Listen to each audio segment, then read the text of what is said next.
Kitang-kita nga naman talaga sa standing namin na mas malakas pa ako sa kanya. Aba Jungkook, yan pa naman ang pinakaayaw ko, yung tinitipihan ako sa harap ko. Alam mo ba na ang huling nagtipi sa akin ng ganyan ay nasa hospital pa? Bahala na. Hindi po na ako magpipigil ngayon. Curse Technique Labs, Blue.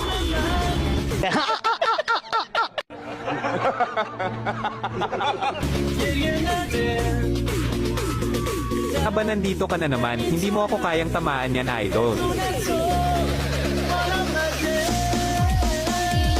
Lagi kang pa-display dyan ha, kaya mag-Facebook pa muna, Jungkook. Kahit ilang subok pa ang gagawin